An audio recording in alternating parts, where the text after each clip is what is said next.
बिस्मिल्लाहिर्रहमानिर्रहीम। मैं हूं आपका होस्ट इम्तियाज़ बेग और आप देख रहे हैं डेली झेलम।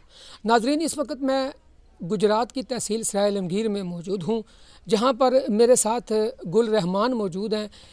इनके साथ 1987 में एक हादसा हुआ था जिसमें इनके दोनों बाजू जो है वो कट गए थे। इनके 12 बच्चे हैं, तीन बेटे हैं और 9 बेटियां हैं और सब के सब स्कूल गोइंग है। इनका गुजारा कैसे हो रहा है इस महंगाई के दौर में? आप क्या तसव्वुर करते हैं कि एक मजदूर शख्स जिसका कोई कमाने वाला ना हो, जिसकी कोई आमदन ना हो, उसका गुजारा कैसे हो सकता है? ये हम इनसे जानने की कोशिश करते हैं। दूसरा ये कि इनकी EOBI जो ओल्ड एज बेनिफिट का महकमा है सोशल सिक्योरिटी का, वो इनको पेंशन देता था। 2018 में जब ये पेंशन जो है ये बैंकों में ट्रांसफ़र हुई हैं तो पेंशन इनकी बंद हो गई है, क्योंकि ये बायोमेट्रिक जो है ये इनका नहीं आ रहा बैंक में, और अभी तक उसका कोई सलूशन भी नहीं निकाला गया कि अगर बायोमेट्रिक नहीं आता तो फिर इनको पेंशन कैसे दी जाए। मेरे साथ वो मौजूद है, उनसे जानते हैं। अस्सलाम वालेकुम जी। वालेकुम सलाम सर, मैं महल्ला न्यू राजन का रहने वाला हूँ। सन 1987 में बदकिस्मती से मेरे दोनों हाथ एक मिल में कटे गए। उसकी तरफ से मुझे कुछ पेंशन लगी। ये किधर काम करते थे आप? जी, मैं सरगोदा में काम करता था। वहाँ से मुझे पेंशन लगी थी। जो पहले तो मैं मुझे कितनी पेंशन थी उस वक्त? मेरी उस वक्त तो थोड़ी थी, अभी इस वक्त जब 3438 रुपया जा रही थी। अच्छा, वो मैं सरगोदे से ही कैश करके लेता था। ये सन 2018 में जब हमारे लेटर आए, उन्होंने कहा भाई आप पंजाब बैंक में करीबी अकाउंट खोलें तो आपकी बैंक के ज़रिए आपको पेंशन आती रहेगी।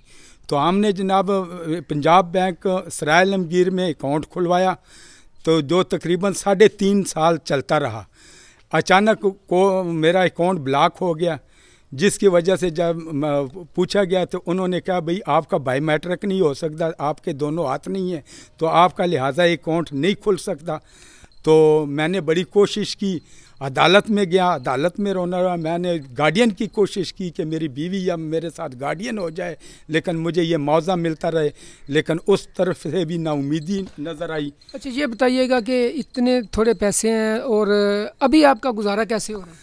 सर, मेरा गुजारा तो शुक्र अल्हम्दुलिल्लाह, मेरे साथ महल्ले वाले अच्छे हैं, मेरी इज़्ज़त करते हैं, मेरी कदर करते हैं, ठीक है। अल्लाह ताला उनको खुश रखे, आबाद रखे।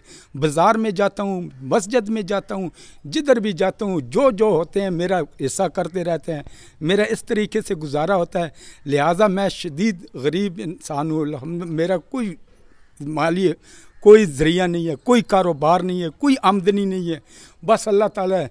बस मेरी ये गुजारिश है उन लोगों के लिए जो ज़कात रखते हैं, जो खैर हज़रात हैं, उनको भी मेरी ये गुजारिश है कि अगर मेरी इमदाद कर सकते हैं तो मेरे बच्चे तो मेरे पे लगती है। कितने बेटे हैं बेटियां आपके? मेरे तक 9 बच्चियाँ हैं, जिसमें 5 शादीशुदा हैं, तो 4 मेरे पास है, 3 बच्चे हैं जो सब पढ़ते हैं स्कूलों में। तो मेरा बड़ा बेटा जो है वो 8वीं पढ़ता है, अभी 8वीं में। तो ये सारे गवर्नमेंट के स्कूलों में पढ़ते हैं? जी, सब ये सारे। इनकी तालीम के अखराजात तो फ्री होंगे? जी, ये सब गवर्नमेंट स्कूल में पढ़ते हैं, लेकिन तालीमी अखराजात फ्री नहीं है। फ्री इसलिए नहीं है कि मुझे बाज़ार में जो वर्दियाँ देते हैं वो ही मेरे साथ इमदाद करते हैं, वो ही मुझे वर्दियाँ दे देते हैं, बूट शूट, वो भी जब मैं जाता हूँ उनको फरमाइश करता हूँ। अच्छा, आप बता रहे थे कि जब आप सब्ज़ी लेने जाते हैं या गोश्त लेने जाते हैं तो वो भी इमदाद करते हैं? सर, मैं जब सब्ज़ी वाले के पास जाता हूँ वो सब्ज़ी फ्री देता है। जो मुर्गों वाले हैं वो जनाब पोट कलेजी ये वो मसलन गोश्त फ्री देते हैं। उसके अलावा मुझे 50 रुपया रोज़ाना सब्ज़ी वाला को कोई और आदमी देता है।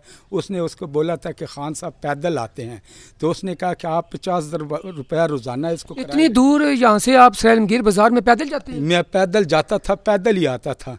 पर उसने किसी बाद में अभी 50 रुपया वो मुझे रोज़ाना देते हैं किराया, लेकिन अभी किराया महंगा हो गया, एक शहर से 40 रुपया हो गया।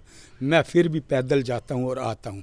मैं कभी मसलन किसी टाइम को आपको मैंने देखा है कि आप हर हाल में अल्लाह ताला का शुक्र अदा कर रहे हैं। मैं शुक्र अल्हम्दुलिल्लाह अल्लाह ताला लाख लाख शुक्र अदा करता हूँ कि इस हालत में भी अल्लाह ताला ने मुझे ऐसा साज और मुझे ऐसी नेक बीवी दी है जो 24 घंटे मेरी खिदमत के लिए ऐसी खड़ी होती है। मुझे 5 वक्त रात को उठकर वज़ू करा कर मुझे मसल्ले पे खड़ा कर कर मुझे कुरान पाक खोल कर मुझे अच्छा इबादत का मौका देती है। तो मैं अल्लाह का लाख लाख शुक्र। अच्छा, आप बताएं कि आप किस से वज़ीर आज़म से अपील करते हैं या किसी बैंक के बड़े अफसर से अपील करेंगे, या आप अपनी पेंशन के हसूल के लिए किसको कहना चाहते हैं कि कौन मदद करे आपकी? सर मेरी मदद मैं कि हमारे वज़ीर आला हैं परवेज़ इलाही साहब, मेरी उसके लिए भी दरख्वास्त है क्योंकि वो भी कर सकते हैं, और मेरी दरख्वास्त वज़ीर आज़म के लिए भी है क्योंकि एक बायोमेट्रिक का छोटा सा मसला है जिसके पीछे मैं बहुत ज़लील हुआ हूँ, इतना ज़लील हुआ हूँ कि मैं आपको बता नहीं सकता। यकीन करके मैं ये रोना हर जगह रोया हूँ, लेकिन मेरी मजबूरी का अभी तक हल नहीं हुआ। तो मेरी वज़ीर आज़म के लिए दरख्वास्त है, वज़ीर आला के लिए परवेज़ इलाही साहब के लिए भी दरख्वास्त है कि ये तो छोटा मसला है, अगर ये कह दें मेरा पैर का बायोमेट्रिक भी हो सकता है, अंगूठे का मैटर, क्योंकि मेरी ये सिम है मेरे नाम पे है। अब ये आप मारे तो मेरे बायोमेट्रिक निकल आएगा, तुम देखोगे कि मैं पैर का अंगूठा ला रहा हूँ। सोहेल साहब ने मेरा ये सब कुछ किया है, मेरी सिम का उन्होंने किया है, तो मेरा बायोमेट्रिक निकला। तो अब मेरा पैर का बायोमेट्रिक क्यों नहीं होता? अगर वज़ीर आज़म साहब चाहते हैं, वज़ीर आला साहब चाहते हो तो ये हो सकता है, अगर ये आर्डर करे तो ये हो सकता है। जी, जैसा कि नाजरीन आप गुल रहमान साहब की बातें सुन रहे थे, तो एक क्या मैं कह सकता हूँ कि मेरे अपने जज्बात आप समझ सकते हैं कि मुझसे तो बात भी नहीं हो रही। एक शख्स जो अच्छे भले पैसे कमाने वाला भी है इस महंगाई के दौर में, वो कैसे गुज़र बसर कर रहा है, और जिसका कुछ भी नहीं है, कोई बैंक बैलेंस नहीं है, कोई कारोबार नहीं है, कोई ज़रिए आमदन नहीं है, और इसके बावजूद ये अपने 7 बच्चों को, 5 शादीशुदा बेटियां हैं, 7 बच्चों को जो इसके पास हैं, जो स्कूल में पढ़ रहे हैं, उनका पेट पाल रहा है, इज़्ज़त के साथ ज़िंदगी गुजार रहा है। मोहल्ले वालों को खराज तहसीन पेश करते हैं कि जो इनके साथ मिलकर इनका जो है वो गुज़र औकात जो है वो इनका जो टाइम पास करा रहे हैं। तो इनका कहना है अगर परवेज़ इलाही साहब और शहबाज शरीफ साहब चाहें तो क्या कुछ नहीं हो सकता। तो मेहरबानी करें जनाब CM साहब, PM साहब, मेहरबानी करें इस माज़ूर अफराद की सुने, जो कुछ आप हो सकता है इसके लिए वो जल्द अज जल्द करें, ताकि ये बाइज़्ज़त रोज़गार, बाइज़्ज़त तौर पर ये अपने बच्चों का पेट पाल सके। अगले विला के लिए इजाज़त दीजिए। अल्लाह हाफ़िज़।